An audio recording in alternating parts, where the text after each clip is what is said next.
Halo teman-teman semua, kenalin aku Anin. Aku Bunga. Di sini kita bakal praktek bareng-bareng tentang preamplifier microphone. So, buat teman-teman nih yang masih belum tahu tentang preamplifier microphone, jangan lupa saksikan video kita ya. Nah, teman-teman udah pada tahu tentang amplifier mikrofon belum? Jadi, preamp mikrofon secara sederhana merupakan salah satu metode untuk menaikkan input sinyal suara dari sebuah mikrofon kondenser. Amplifier adalah rangkaian elektronika yang dipakai untuk mengeluarkan daya listrik. Dalam bidang audio, amplifier akan meningkatkan sinyal mikrofon ke tingkat garis dengan cara meningkatkan level daya tersebut hingga 70 dB. Pada penguat audio, lebih sering diperlukan penguatan yang dibuat bertingkat. Di tahap paling akhir nantinya dipasang loudspeaker untuk mengeluarkan suara yang berasal dari mikrofon kondenser. Apakah preamp dapat meningkatkan kualitas audio? Sebenarnya topologi sirkuit preamp dan kualitas komponennya menentukan apakah suaranya halus atau kasar, tebal atau tipis, netral atau berwarna. Preamp membentuk suara ke tingkat yang jauh lebih rendah daripada yang dipikirkan orang.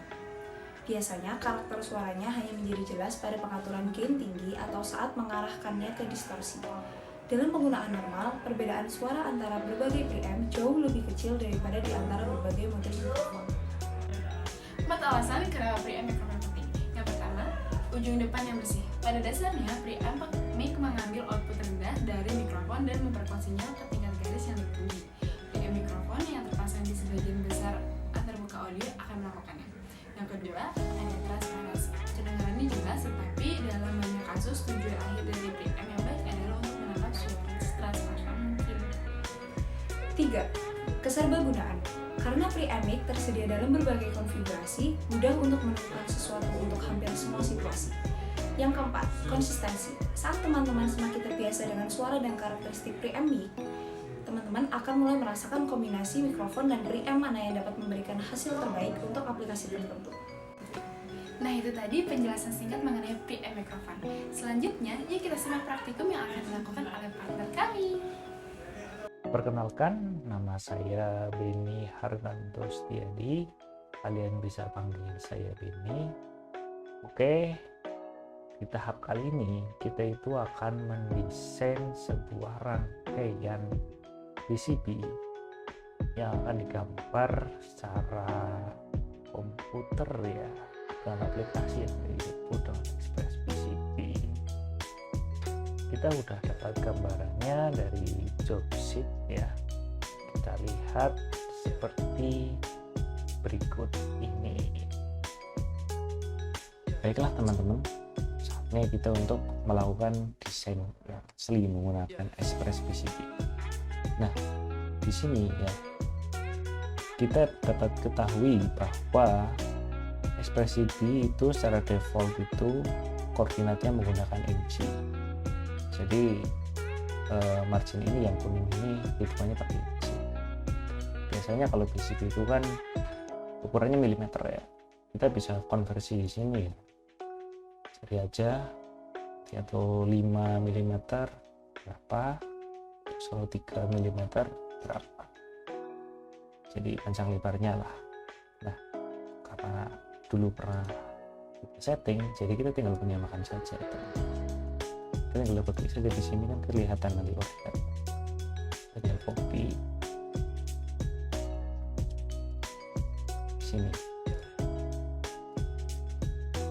Nah, sumbu X dari sini adalah 0. Kalau gerak ke sini, berarti itu nilainya tadi yang baru kita setting 1,96 inci ya, secara 5 mm. Oke, ini untuk yang bawah 1,99.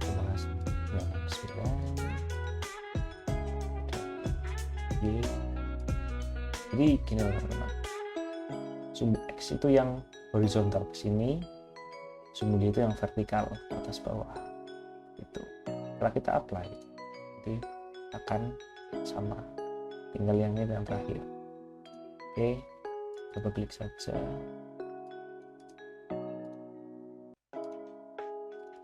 Ya, paste ini di sini. Oke, selesai. Nah, posisinya seperti ini ya. Kalian untuk mendekatnya ke tengah, kalian tinggal klik tombol scroll ya, geser. kalian bisa zoom dan scroll biasa. Jadi untuk menggeser kita menekan tombol scrollnya ditahan, kalau untuk memperbesar kecil kita gunakan scroll biasa.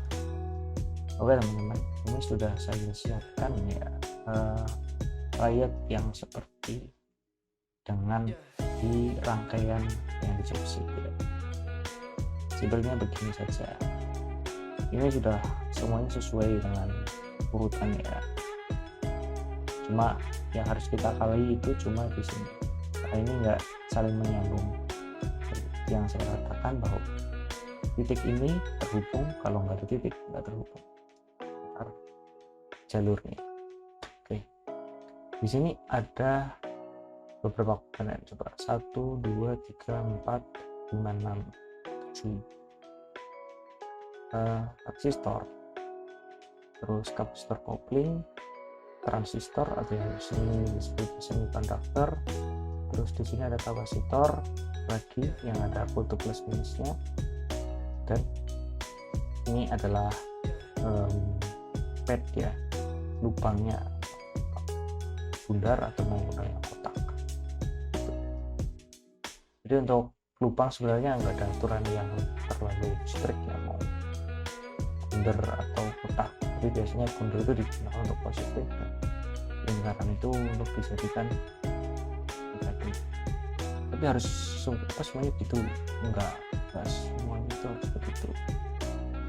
Nah di sini ya, ini udah ada spek yang saya pilihkan. Nanti kalau misalkan kalian bikin tidak sesuai, nanti kalian bisa menyesuaikan dengan ukuran yang ingin kalian. Oke, jadi di sini ya, kita itu memiliki resistor ya, fokus ke lead spacingnya aja 0,35 inci, resistor yang 0,35. Terus kemudian ada kapasitor dengan LS nya 0,3 inci yang besarnya 7,5 mm. Kemudian di sini ada semikonduktor atau transistor kode TO15. Selanjutnya ada kapasitor saya radial elektrolit dengan LS nya itu 0,1 inci yang setara dengan 2,5 mm. Nah, untuk padnya sendiri kita bisa buat di sini ya. Ini kalian bisa pilih ya, untuk itu round, bundar atau square kotak. Ukurannya saya biasanya pakai 130.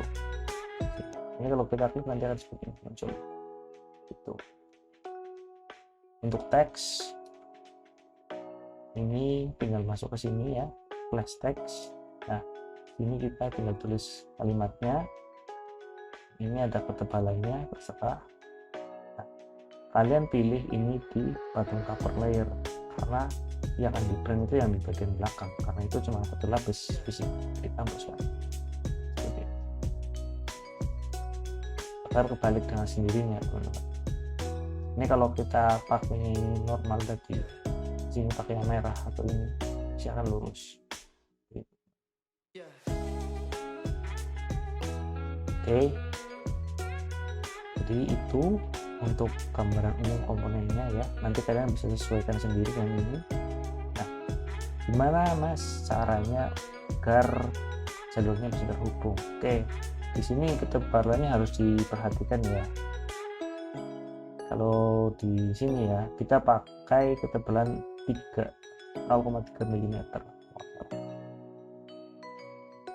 Oh, 0,04 inci.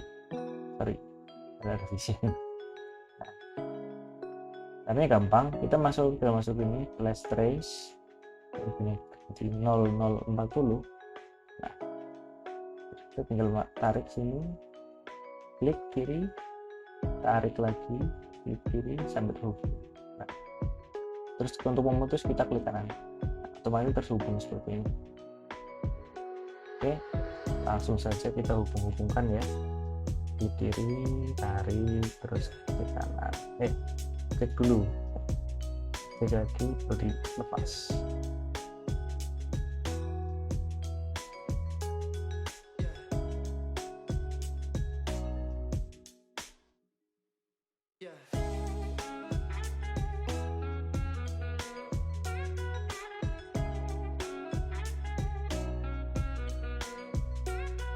Oke, kalau ini semuanya sudah, kita tinggal hapus di sini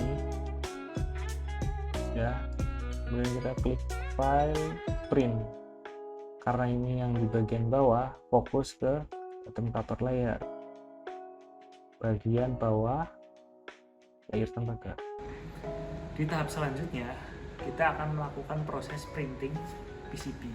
Nah, kertas yang digunakan itu adalah kertas glossy menggunakan printer laser. Di sini kita sudah ada printer laser dan filenya sudah ada juga. Selanjutnya kita lakukan proses printing. Oke, langsung saja.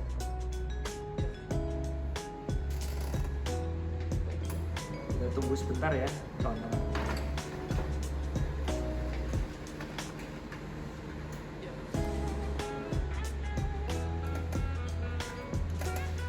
Oke, ini merupakan bentuk dari hasil printing layout PCB tadi.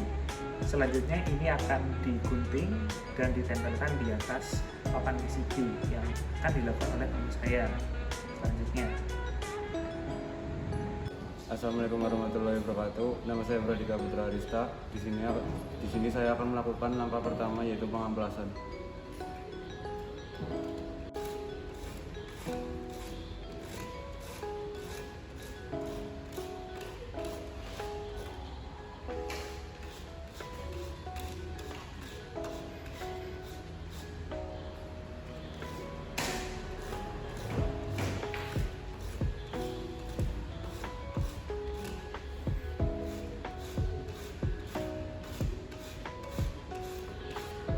Sudah, hasilnya akan seperti ini. Langkah selanjutnya yaitu penyetrikaan PCB.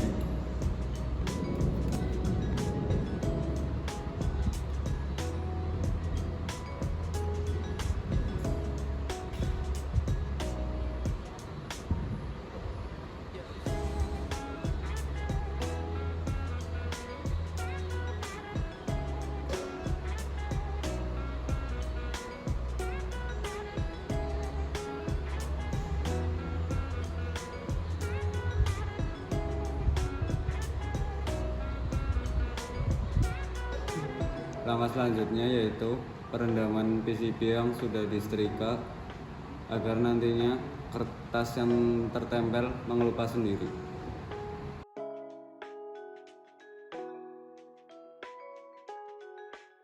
Setelah direndam beberapa saat, hasilnya akan seperti ini.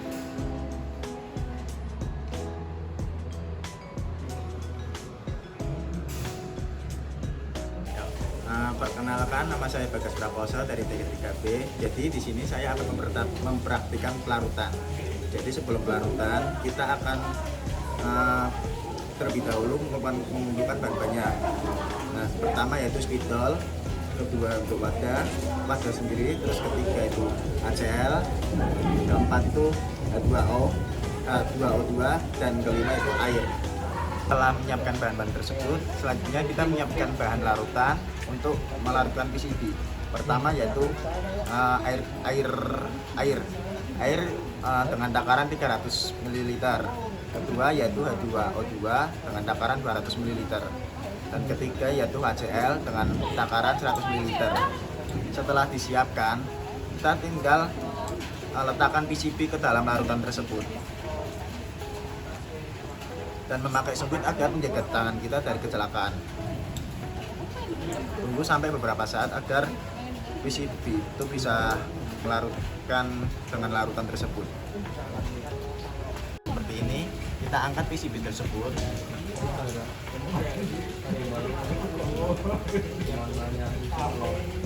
Dan setelah itu, kita diamkan dulu dan ntar kita cuci. Nah, setelah diangkat, kita cuci dengan air bersih. Kalau nggak air keran bisa. Nah, kita cuci aja, direndam. Setelah itu yang angkat dan keringkan terlebih dahulu sebelum ke proses selanjutnya. Halo teman-teman, kenalin nama aku Arsil. Setelah kita melakukan tahap-tahap yang di awal tadi, selanjutnya yaitu kita mengamplas PCB yang sudah dilarutkan dan sudah dispidolumi. Dengan tujuan setelah ini kita akan melakukan pengeboran.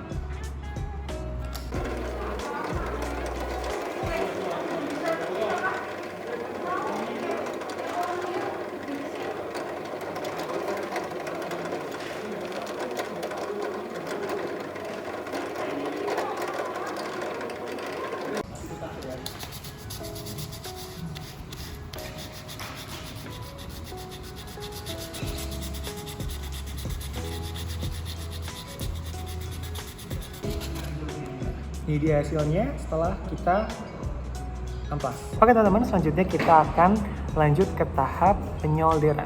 Sediakan PCB yang disolder, terus lot fed, terus timahnya, dan tidak lupa alat soldernya. Langsung aja kita mulai.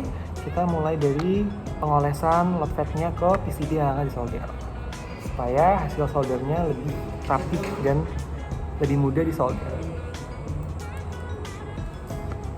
Sedikit aja, nggak perlu banyak-banyak.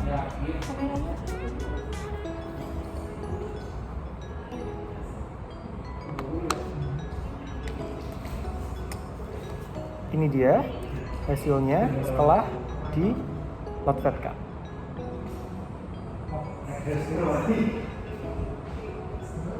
Selanjutnya kita siapkan timahnya yang akan kita solder. Sediakan alat soldernya, lalu kita mulai solder.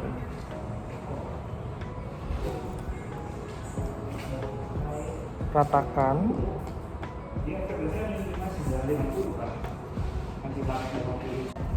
Oke teman-teman, setelah penyolderan, ini dia hasilnya. Halo teman-teman semua, langkah selanjutnya yaitu kita melakukan pemasangan komponen pada PCB yang sudah disolder dan sudah dibor. Langsung aja kita mulai.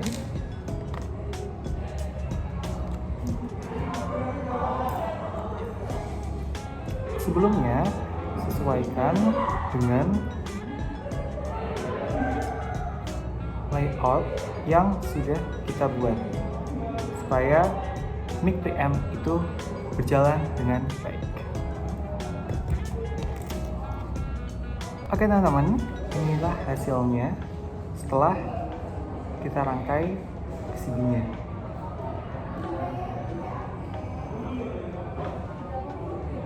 Selanjutnya kita lakukan penyolderan pada kaki-kaki komponen supaya bisa saling terkoneksi satu sama lain menggunakan timah.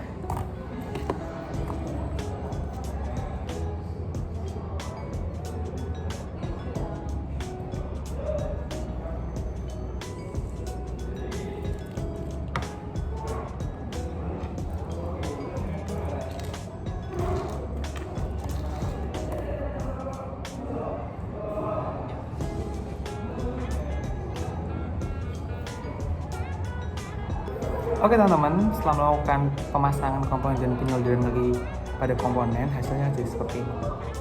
Selanjutnya akan dilakukan pemasangan mulai dari mikrofon dan kabel untuk dikonekkan ke baterai. Oke teman-teman, tadi setelah melakukan pemasangan mic dan kabel yang digunakan untuk ke baterai, selanjutnya jangan lupa untuk potong kaki-kaki komponen supaya tidak lebih rapi. Oke. Selanjutnya kita akan ke tahap terakhir, yaitu tahap pengujian. Oke teman-teman, selanjutnya setelah kita melakukan proses merangkai dan solder ya komponen-komponennya, langkah selanjutnya yang akan kita lakukan yaitu mengetes voltasenya untuk VCE dan VBE yang ada di transistor ini, BC 109. Nah, kalian bisa lihat di sini yang kecil ini merupakan emitor, berarti dua kaki, lainnya itu antara basis dan kolektor.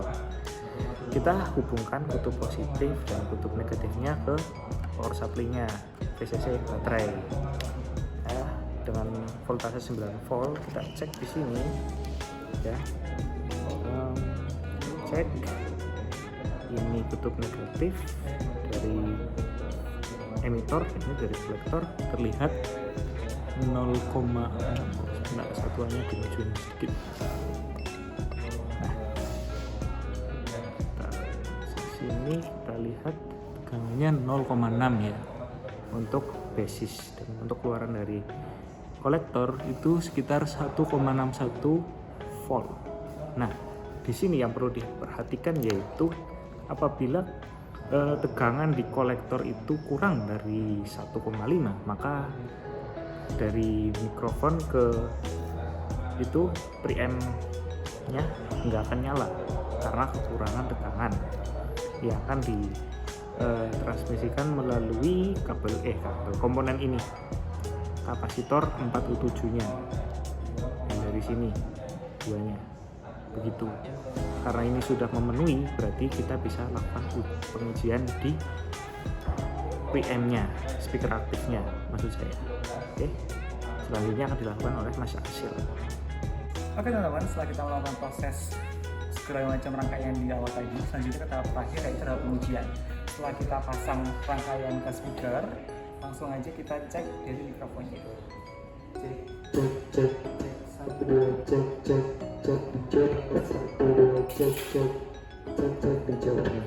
Oke teman-teman, berhasil dengan sempurna. Semoga video yang tadi bermanfaat dan sampai jumpa di video berikutnya.